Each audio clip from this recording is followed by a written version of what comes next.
భూమి అంటే ఏంటి? కేవలం కొని అమ్మే ఒక ఆస్తి మాత్రమేనా? లేక కాలంతో పాటు పెరుగుతూ విలువను పెంచే ఒక సజీవమైన ఆస్తిగా చూడగలమా? ఆ ఆలోచనే సాయి ప్రాపర్టీస్ అండ్ ప్రాజెక్ట్స్ వెనుక ఉన్న అసలైన పునాది. సరే, భూమిని కేవలం ఒక ప్లాట్గా కాకుండా ఒక జీవమున్న ఆస్తిగా ఎలా మార్చవచ్చో ఇప్పుడు చూసేద్దాం. సరిగ్గా ఈ ప్రశ్నకు సమాధానంగానే సాయి ప్రాపర్టీస్ అండ్ ప్రాజెక్ట్స్ ముందుకొచ్చింది. వాళ్ల లక్ష్యం చాలా క్లియర్గా ఉంది. వ్యవసాయాన్ని, సుస్థిరతను, అలానే లాంగ్ టర్మ్ వాల్యూ క్రియేషన్ని ఒకచోట చేర్చి భూమికి ఒక సరికొత్త అర్థాన్నివ్వడం. మొదటి భాగంలోకి వెళ్దాం. భూమిని ఆస్తులుగా మార్చడం. అసలు ఈ ఐడియా వెనుక ఉన్న ప్రధానమైన కాన్సెప్ట్ ఏంటో చూద్దాం. ఒక్కసారి ఆలోచించండి. మనకున్న భూమి కేవలం ఖాళీగా పడి ఉండకుండా అదే ఒక జీవమున్న ప్రొడక్టివ్ ఆస్తిగా మారితే ఎలా ఉంటుంది?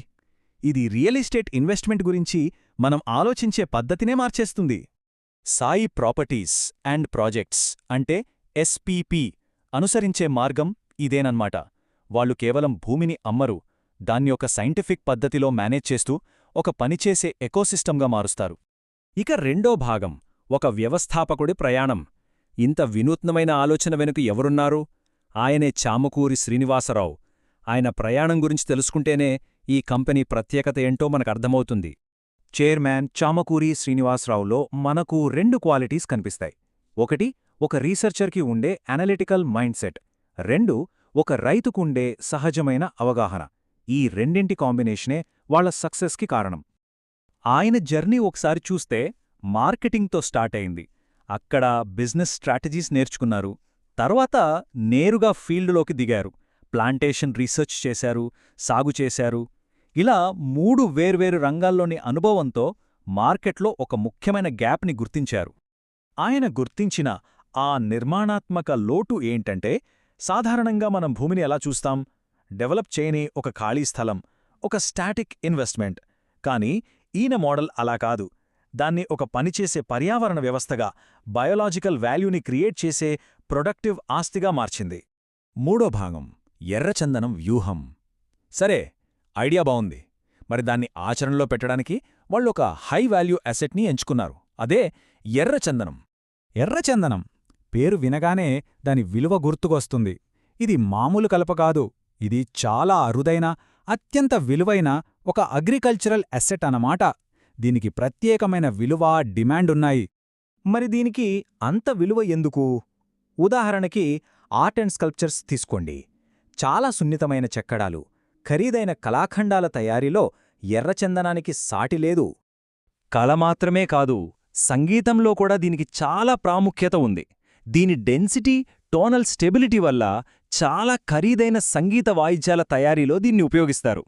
కళా సంగీతమే కాకుండా ట్రెడిషనల్ వెల్నెస్ ప్రొడక్ట్స్, న్యాచురల్ కాస్మెటిక్స్లో కూడా దీనికి ప్రత్యేక స్థానముంది. 100 ఏళ్లుగా దీన్ని వాడుతూనే ఉన్నారు. సో, విషన్ క్లియర్ కదా? ఎర్రచందనం మార్కెట్ అనేది క్వాంటిటీ మీద ఆధారపడి లేదు, దాని విలువ మీద ఆధారపడి ఉంది. దీని రేర్నెస్, రెగ్యులేటెడ్ డిమాండ్ ఇవన్నీ దీన్ని ఒక స్పెషల్ అసెట్గా మార్చాయి. నాలుగో భాగం growth and structure. Okay, idea బావుంది, స్ట్రాటజీ కూడా క్లియర్. మరి రిజల్ట్స్ ఏంటి? వాళ్ళు ఎంత స్కేల్లో సక్సెస్ అయ్యారు? ఆ నంబర్స్ ఇప్పుడు చూద్దాం. ముందుగా వాళ్ల కార్యకలాపాల విస్తీర్ణం. ప్రస్తుతం 4700 ఎకరాలకు పైగా అక్షరాల అంత భూమిని ఈ కంపెనీ మేనేజ్ చేస్తోంది. ఇది చిన్న విషయం కాదు. మరి కస్టమర్స్ 15,000 మందికి పైగా. ఈ నంబర్ చూస్తేనే అర్థమవుతుంది ఈ కాన్సెప్ట్ని ప్రజలు ఎంతగా నమ్మారో, ఎంతలా యాక్సెప్ట్ చేశారో. ఇక అసలు విషయానికొస్తే ఈ భూమిలో ఏం చేస్తున్నారంటే 17 లక్షలకు పైగా, అంటే 1.7 మిలియన్లకు పైగా ఎర్రచందనం మొక్కల్ని ఒక సిస్టమాటిక్ పద్ధతిలో సాగు చేస్తున్నారు. ఇదొక అద్భుతమైన ఎకో ఇన్వెస్ట్మెంట్. అయితే ఈ గ్రోత్ అనేది ఓవర్ నైట్ జరగలేదు. 2006లో ఒక చిన్న సంస్థగా మొదలై స్టెప్ బై స్టెప్ ఎదుగుతూ పార్ట్నర్షిప్ ఫర్మ్గా, తర్వాత పబ్లిక్ లిమిటెడ్ కంపెనీగా, చివరికి ఒక డెడికేటెడ్ రీసెర్చ్ వింగ్ను ఏర్పాటు చేసే స్థాయికి చేరుకుంది.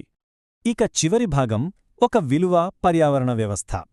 ఫైనల్గా ఎస్పీపీ నిర్మించిన ఈ కంప్లీట్ ఇంటిగ్రేటెడ్ మోడల్ ఎలా పనిచేస్తుందో ఒకసారి క్విక్గా చూసేద్దాం. చూడండి, ఈ మోడల్ చాలా సింపుల్. ప్రతి కస్టమర్కి లీగల్గా రిజిస్టర్ అయిన ల్యాండ్ ఉంటుంది. అందులో కంపెనీ 90 ఎర్రచందనం మొక్కలు పెంచుతుంది.